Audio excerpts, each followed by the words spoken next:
Bem, essa videoaula nós vamos fazer alguns exercícios para fixar os conceitos que foram passados na última videoaula. Então, na última videoaula, nós mostramos que um sinal senoidal no domínio do tempo, pode ser representado utilizando fasores, né?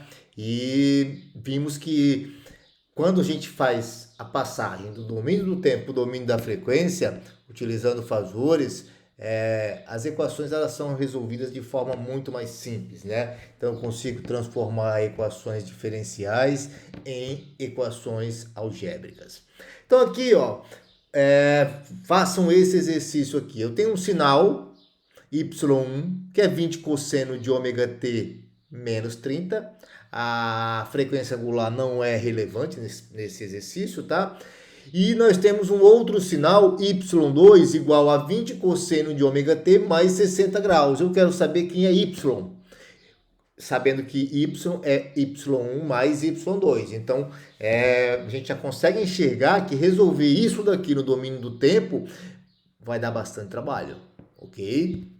Então, deem um pause no vídeo e tentem resolver. Me respondam a seguinte questão: quem é y? Dica: utilizem a representação fasorial. Então, considerando que vocês pausaram e resolveram o exercício, vamos à solução do mesmo, ok? Então, o primeiro sinal, y1, eu posso representar o sinal utilizando a sua amplitude e a sua fase. Então, 20 cosseno de ômega t menos 30 graus é a mesma coisa que 20 com a fase de menos 30. Ou seja, é um fasor, um número complexo na forma polar. Faço a mesma coisa para representar o sinal y2 utilizando um fasor. Então, 40 cosseno de ômega t mais 60 graus, eu posso representar pelo módulo 40, pela amplitude, desculpem, 40, com a fase de 60 graus. Então, normalmente se representa dessa forma.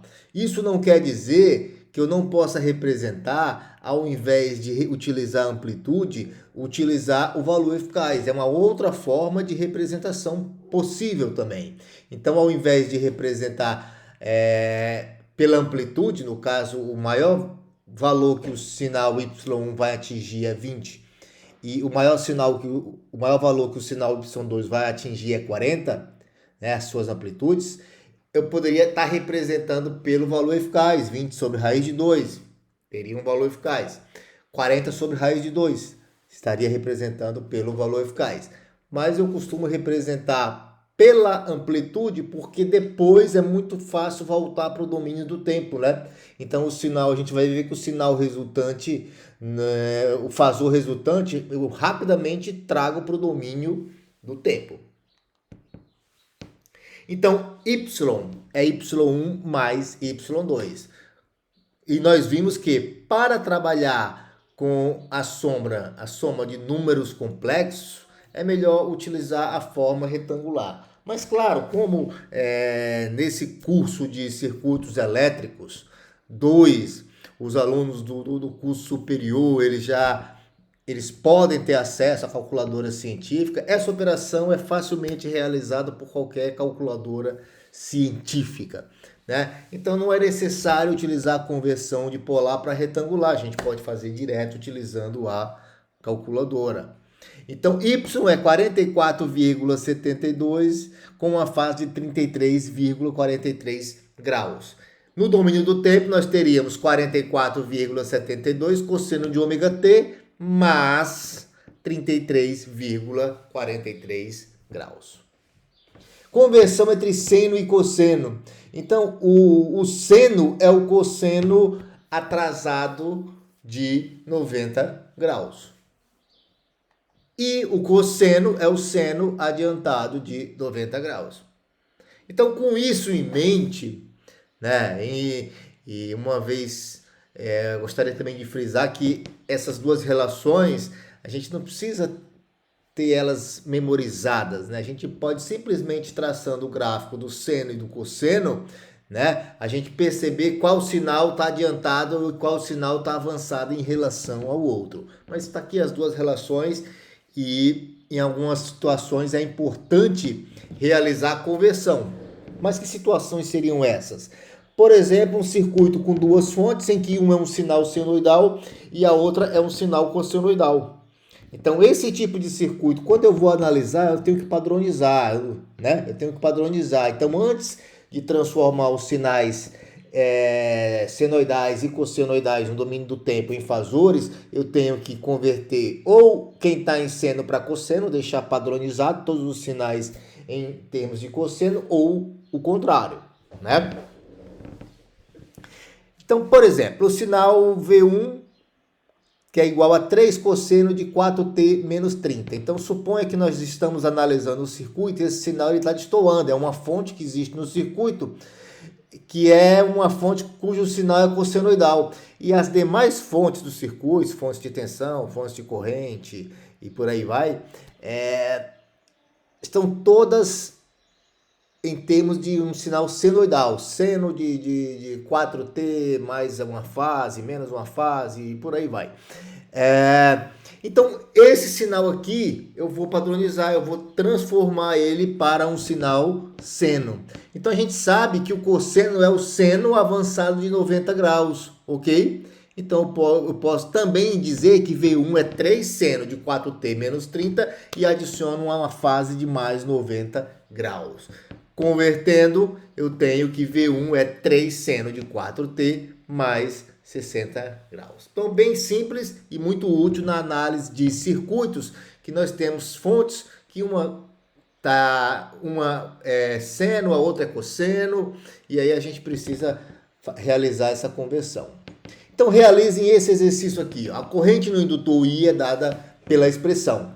Calcule a reatância indutiva, a impedância do indutor e a tensão fasorial. Então, dá um pause aí e tenta resolver. Então, considerando que o pause foi dado, que foi resolvido o exercício, vamos à solução, né? Então, a reatância indutiva é ômega XL. Ômega foi dado? Indiretamente sim, né? Porque a gente sabe que os sinais senoidais estão na forma de ômega T mais Φ, né? Então, o ômega é igual a 10.000, ó. Então, perceba que eu tenho 10.000 T. Então, o ômega é igual a 10.000 radianos por segundo. E o L? O L foi dado, 20 mH. Então, essa reatância indutiva é igual a 200 ohms. A impedância é JXL. Então, a impedância é J200, ok? E quem é a minha tensão fasorial? Então, eu tenho a impedância, ZL, impedância complexa, e tenho a corrente que eu posso representar em termos de um fasor, cuja fase é 30 graus e a amplitude é 10 vezes 10 é menos 3. Ó. Então, perceba que a corrente está em miliamperes, né? Eu não posso dizer que a fase é 10. A fase ela é 10 vezes 10 é menos 3. Esse 10 é menos 3 vem do miliampere.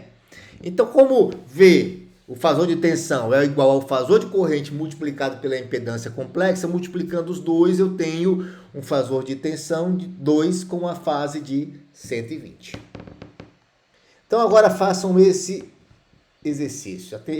O exercício fornece o valor da capacitância, fornece a tensão no domínio do tempo, e ele pede reatância capacitiva, impedância e corrente fasorial. Então, pausa e tenta resolver. Então, vamos à solução do exercício, né? Então, a gente sabe que a reatância capacitiva é menos 1 sobre ômega C. Ômega é 4.000, fácil de reconhecer na expressão da tensão no domínio do tempo. E a capacitância foi dada, 0,005 milifarad. Então, esse mili é 10 a menos 3 e eu tenho menos 50 ohms. A impedância do capacitor é menos JXC, ok? E a corrente fasorial é o fasor de tensão pela impedância complexa, né? Então resulta nesse fasor, 0,6 com uma fase de 115 graus. Se eu fosse transformar isso para o domínio do tempo, eu teria que a corrente é igual a 0,6 cosseno de 4.000t mais 115. Então considere os 3 sinais abaixo. O problema pede desenhe o diagrama fasorial e o somatório desses 3 fasores. Então, muito simples, né? Muito simples. Para transformar esses sinais em fasores, a gente já aprendeu como fazer isso, e realizando o somatório a gente vê que é igual a 0. E realmente faz sentido, porque esses 3 sinais, I1, I2 e I3, estão representando as correntes em um sistema trifásico equilibrado, né? Equilibrado porque as amplitudes são iguais, 32,6 para os 3 sinais. E a defasagem entre eles é de 120 graus. Então, em um sistema trifásico equilibrado, a somatória das 3 correntes é nula. Ok? Então, agora vamos ao diagrama fasorial para cada fasor. Ok? Então, a gente consegue visualizar aqui, né, que os fasores estão defasados de 120 graus. Então, é só uma pincelada aí em circuitos trifásicos. E mais para frente a gente vai estudar esses circuitos. Então, esse problema é o seguinte: mostrar a variação de XL e XC com a frequência, representando graficamente cada uma delas em função de ômega, lembrando que ômega é 2πf, né? E fazer ômega variar entre 400 e 4.000 radianos. Então aqui a intenção desse problema é que a gente tenha o sentimento de entender como que a reatância indutiva varia com a frequência e como que a reatância capacitiva varia com a frequência. A intenção é só essa, ok? Então dê um pause e tente resolver esse exercício. Ok? Então vamos aqui à solução. Então, para solucionar esse problema, eu utilizei aqui uma tabela, né, no Excel, e plotei o gráfico, né? Então vejam aqui o gráfico, em rosa nós temos XL e em azul nós temos XC. O que é que a gente pode perceber? Que a reatância indutiva, ela aumenta com o aumento da frequência. Então a gente pode perceber isso tanto na tabela quanto no gráfico. E a reatância capacitiva, ela é inversamente proporcional à frequência. Quanto maior a frequência, menor a reatância capacitiva. E existe uma frequência, no caso aí 1.000 radianos por segundo, em que XC é igual a XL. Então, pela equação da impedância, que já está nesse gráfico aqui mais abaixo, a gente pode perceber que a impedância é igual a R mais J XL menos XC. Então, no momento em que XL é igual a XC, o que é que vai acontecer? A parte imaginária da impedância complexa, ela é nula. Então, esse é o valor em que eu tenho a menor impedância no meu circuito. E aí eu tracei aqui, ó, hipoteticamente a corrente, ok? Então, a corrente dá um salto nesse momento. Por quê? Porque esse é o momento em que minha impedância é mínima, quando na frequência onde XL é igual a XC. Então, agradeço a todos por terem assistido a essa videoaula, em que nós vimos alguns exercícios, e na próxima videoaula eu vou trazer novos exercícios para a gente continuar exercitando. Então, até a próxima.